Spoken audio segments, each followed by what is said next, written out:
El teniente coronel del ejército, Héctor Varela, con uniforme y sable de rigor, sale confiado de su casa. Inesperadamente un hombre le corta el paso. El teniente coronel, sorprendido, intuye que su vida corre peligro, pero es demasiado tarde. Una bomba casera explota a sus pies y lo hiere gravemente. Con las piernas lastimadas, mientras se sostiene de un árbol, intenta desenvainar su sable, pero el agresor, también herido por la explosión, le dispara 5 veces.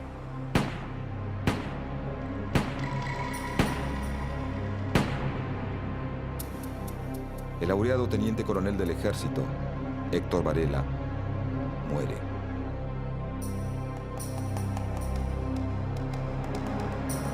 Su asesino es detenido a solo 2 cuadras sin oponer resistencia. Es un anarquista alemán y se llama Kurt Wilkens.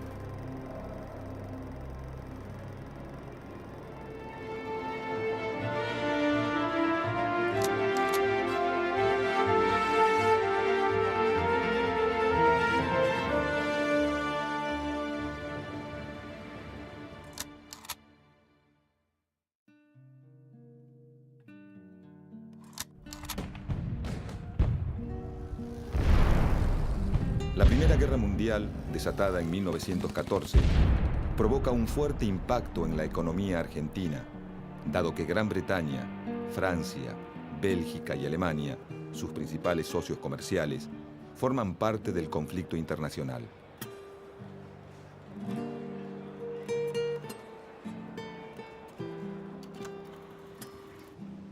Esta situación frena el ingreso de capitales, disminuye la exportación, reduce la cantidad de barcos que circulan entre Europa y Sudamérica y provoca la escasez de insumos y productos terminados. Para los trabajadores argentinos, la crisis significa escasez de empleo.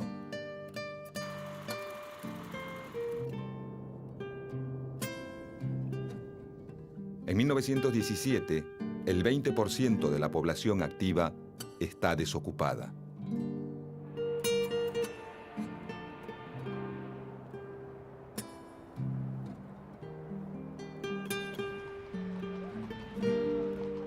Caen los salarios nominales y la desocupación le quita fuerza a las huelgas como herramienta de lucha y negociación.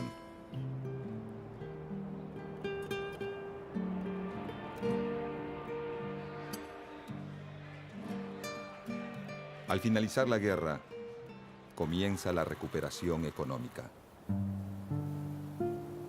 El crecimiento de las exportaciones trasciende en el mercado interno y suben los precios de los alimentos.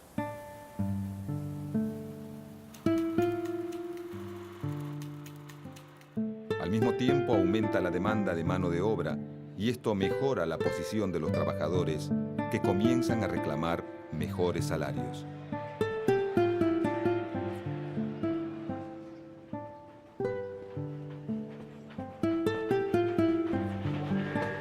Entre 1916 y 1918, algunos sindicatos logran el arbitraje del gobierno nacional en sus conflictos. Entre ellos los sindicatos que agrupan a los trabajadores ferroviarios y portuarios.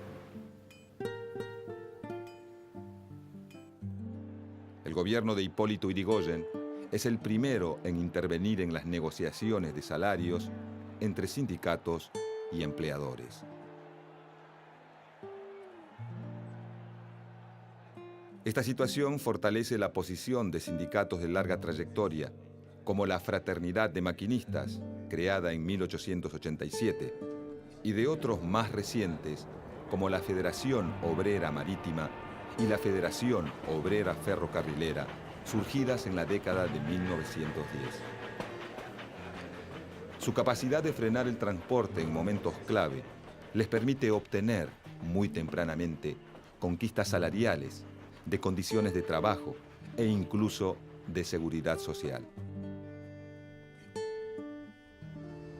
En diversas zonas urbanas como Rosario, Buenos Aires y el Gran Buenos Aires, el crecimiento del frigorífico industrial, dedicado a la exportación, y el de industrias orientadas al consumo local, aumenta el número de trabajadores permanentes.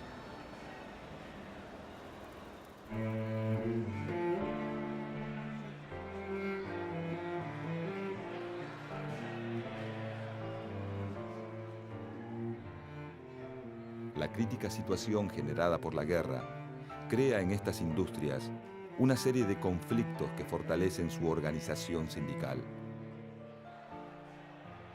A partir de 1917, se suceden huelgas en las que el movimiento obrero reclama mejores salarios y retoma una demanda por la que lucha desde sus orígenes, en la década de 1890. La limitación de la jornada laboral a 8 horas diarias.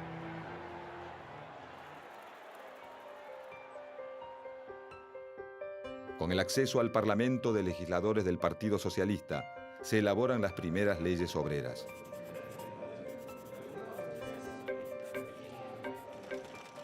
Se sancionan la Ley de Descanso Dominical, la Ley de Regulación del Trabajo Femenino e Infantil y la Ley de Accidentes de Trabajo. Las nuevas leyes regulan los horarios de trabajo, los días de descanso periódico pago y la licencia por maternidad, que revierte la situación a la que están sometidas las mujeres al momento de ser madres, quienes debían continuar en actividad o bien renunciar o ser despedidas. Los trabajadores de algunas industrias consiguen la jornada laboral de 8 horas, pero recién en 1929 llega a convertirse en ley nacional. El trabajo reglamentado y el contacto con las primeras formas de organización industrial de la producción genera una experiencia particular y un movimiento de sindicalización fuerte. Cuando la guerra llega a su fin, en noviembre de 1918, algunos sectores industriales logran mejoras en sus condiciones de trabajo, pero la situación general de los trabajadores argentinos sigue siendo precaria. Comparativamente, para la misma época, los obreros estadounidenses y europeos trabajan en industrias más consolidadas, forman una clase obrera más numerosa y tienen mayor experiencia de organización. La guerra crea alteraciones en el mercado de trabajo.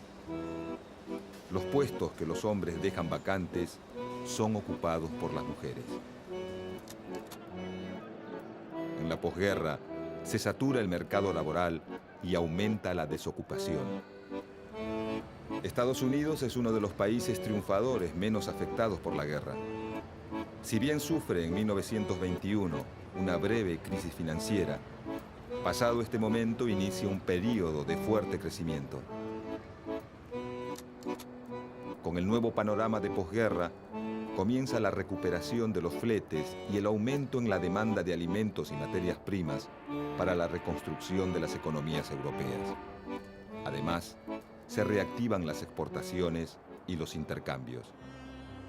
La economía argentina, que viene de casi 5 años de recesión, atraviesa fuertes presiones inflacionarias. Los precios de los alimentos y otros productos de primera necesidad se incrementan por su alza en el mercado internacional. Los trabajadores reclaman la suba de sus salarios para compensar el deterioro de su nivel de vida.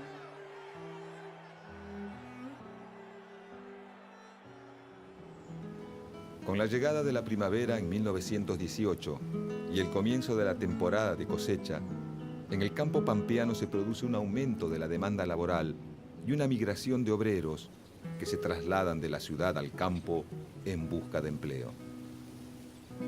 Todos los sectores laborales cuentan con mejores condiciones de negociación. Los trabajadores del transporte realizan paros y las cosechas se acumulan a la espera de ser cargadas en vagones o buques. La necesidad de mano de obra en el campo permite a los trabajadores estacionales reclamar mejores salarios.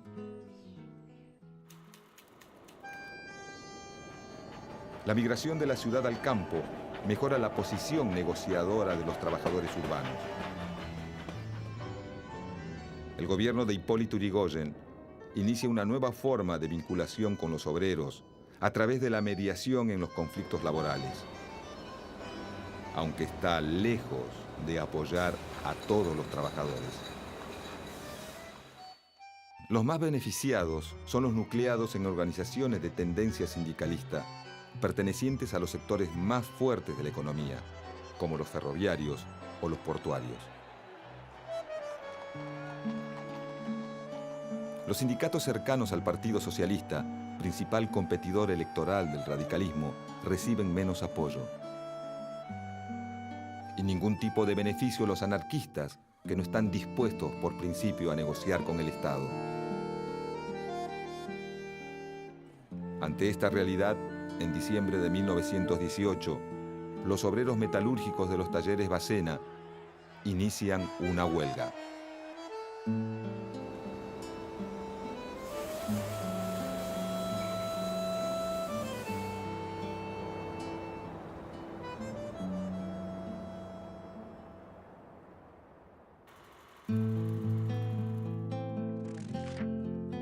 Los obreros de los talleres Bacena reclaman aumentos salariales y reducción de la jornada de trabajo a 8 horas.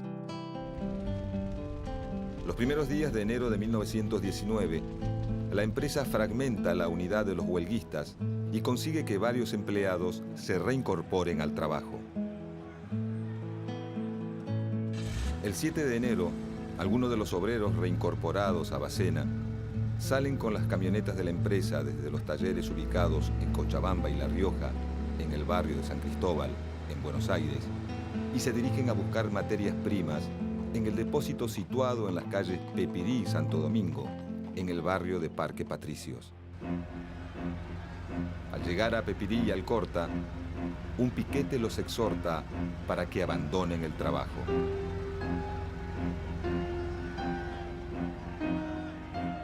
Frente a la negativa, los huelguistas les arrojan piedras y maderas y los rompehuelgas responden con balas. La guardia policial aprovecha el disturbio y desata la represión para garantizar la labor de los rompehuelgas.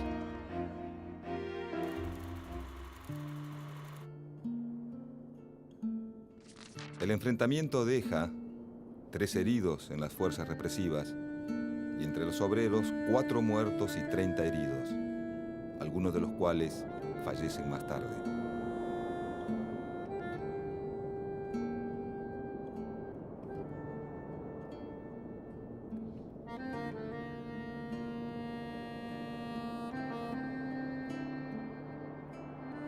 La fracción de la Federación Obrera Regional Argentina, controlada por los anarquistas, ve en estos hechos una oportunidad para la huelga general revolucionaria. Convoca el paro para el 9 de enero y organiza distintas formas de acción insurreccional.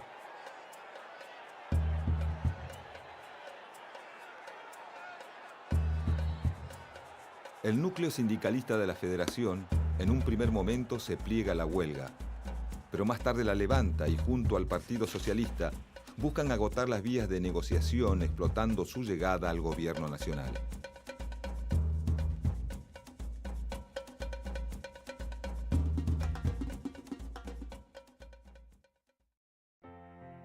El 9 de enero se dispone también como fecha para sepultar a las víctimas. El cortejo fúnebre se convierte en un acto de protesta contra la represión policial.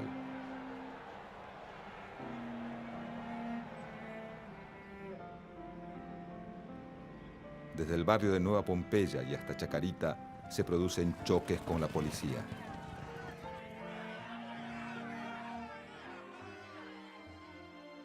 Al llegar al cementerio, las fuerzas policiales abren fuego contra la columna de obreros. Mientras tanto, en la planta de Bacena se cierra el acceso. Se forman piquetes de huelga y se instalan barricadas en distintas calles cercanas: San Juan, Cochabamba, Urquiza, La Rioja.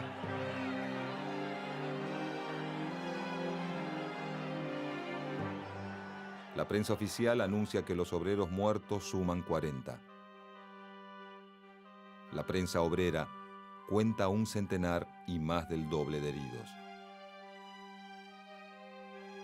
El 10 de enero por la mañana, la ciudad está paralizada tanto por el acatamiento a la huelga como por el temor a sus consecuencias.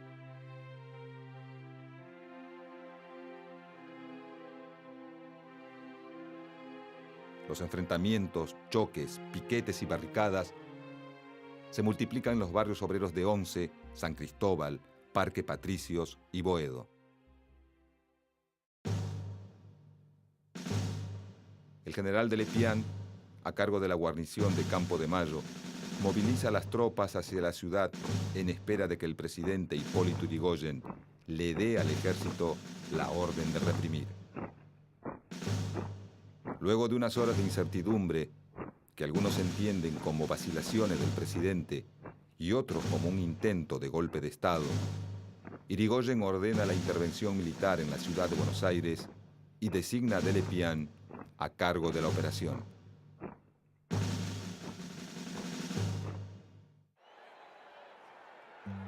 En la ciudad están movilizadas tanto las distintas tendencias de organizaciones obreras como las asociaciones patronales y los grupos reunidos en su apoyo. A la intervención militar, la represión policial a los huelguistas y la confrontación con los grupos de choque anarquistas se suma el accionar de guardias cívicas organizadas por la recién formada agrupación conservadora, la Liga Patriótica Argentina. Estos grupos parapoliciales se ensañan con los obreros, con los anarquistas y con los trabajadores municipales cuyo sindicato es cercano al Partido Socialista.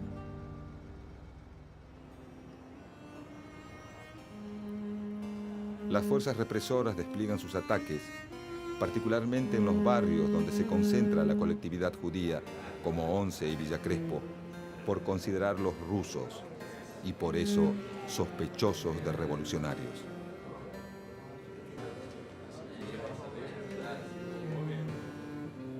Mientras la patronal de los talleres Bacena, el gobierno radical y la fora sindicalista aprueban muchos de los reclamos del pliego de condiciones presentado por los huelguistas entre el 7 y el 8 de enero, se agudiza la represión sobre quienes deciden continuar adelante con la medida de fuerza.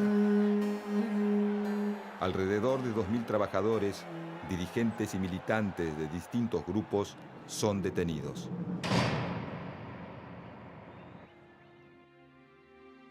Las acciones organizadas por los obreros más radicalizados continúan por 3 días hasta el 13 de enero. La represión policial y militar también. La Semana Trágica no es la primera confrontación entre trabajadores y patrones, ni la única durante este año, pero sí una de las más sangrientas. Los reclamos a lo largo de todo el territorio nacional no se detienen. Durante 1919, cerca de 50 huelgas reúnen unos 10.000 trabajadores.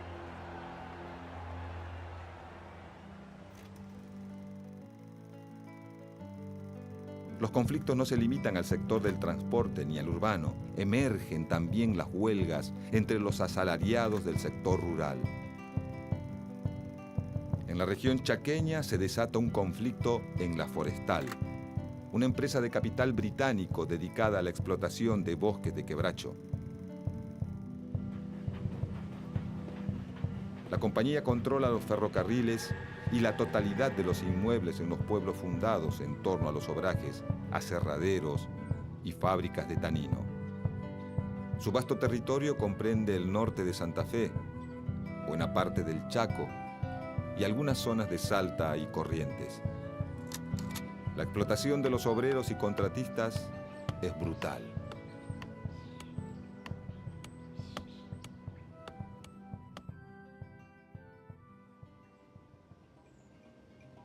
En 1919, los trabajadores de La Forestal presentan un pliego de condiciones que demanda aumento de los jornales, turnos limitados a 8 horas y la suspensión de los despidos. El presidente Hipólito Yrigoyen envía a la Gendarmería Volante, un cuerpo militar creado por el gobierno y financiado por la empresa. A las persecuciones de obreros y militantes se suman una gran cantidad de despidos.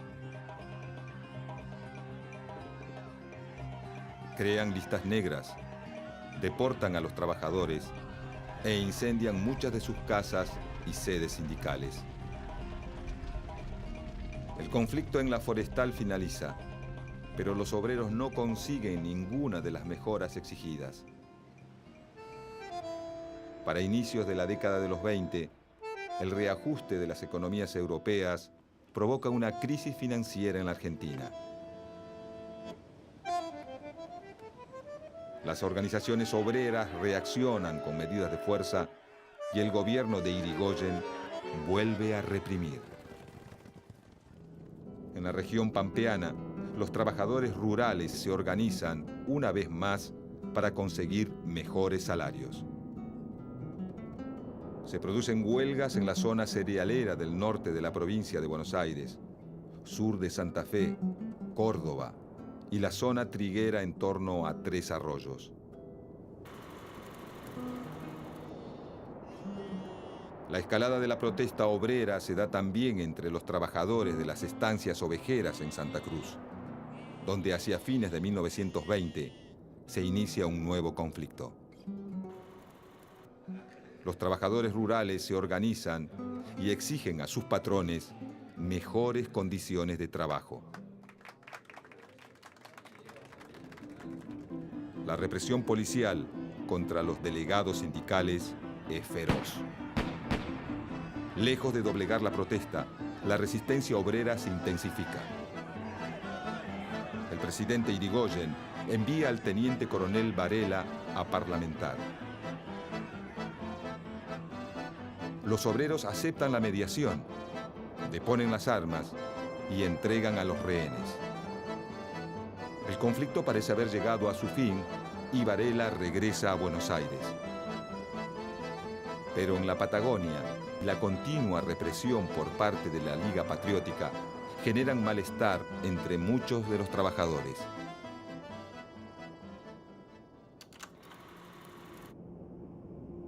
En agosto de 1921, deciden ir nuevamente a la huelga. Los obreros más intransigentes toman rehenes, saquean y queman estancias.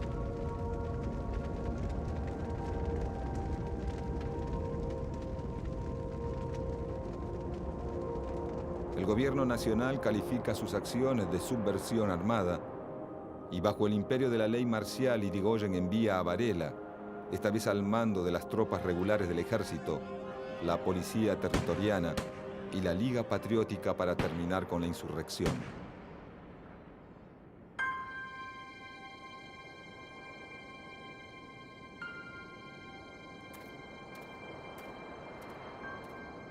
Las tres fuerzas reprimen, torturan, encarcelan y fusilan a los grupos de obreros que se entregan sin resistir, a los militantes más rebeldes y a cualquier sospechoso de tener simpatías anarquistas.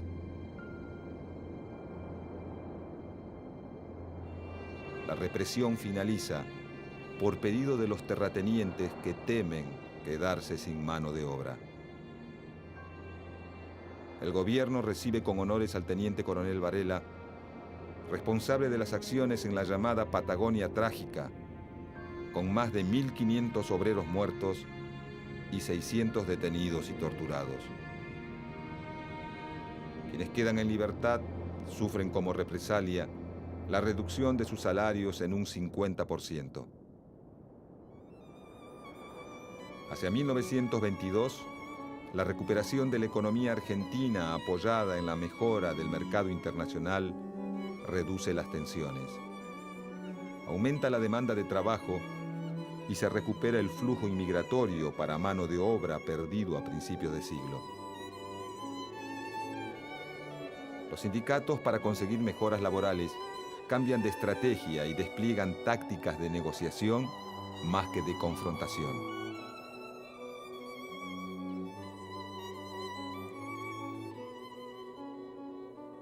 La mejoría económica y la represión despiadada sufrida por el naciente movimiento obrero imponen un período en el cual las diferentes formas de reclamos disminuyen la violencia en sus acciones. Pero los ideales de dos mundos diametralmente opuestos son irreconciliables.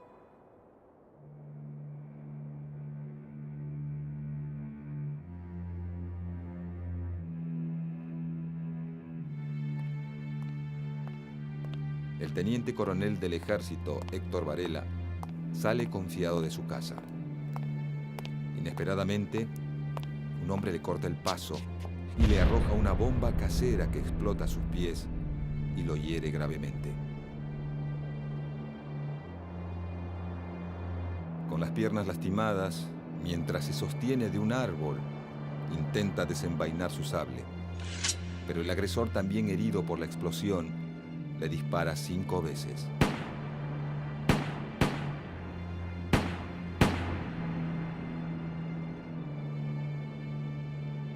El teniente coronel del ejército, Héctor Varela, muere.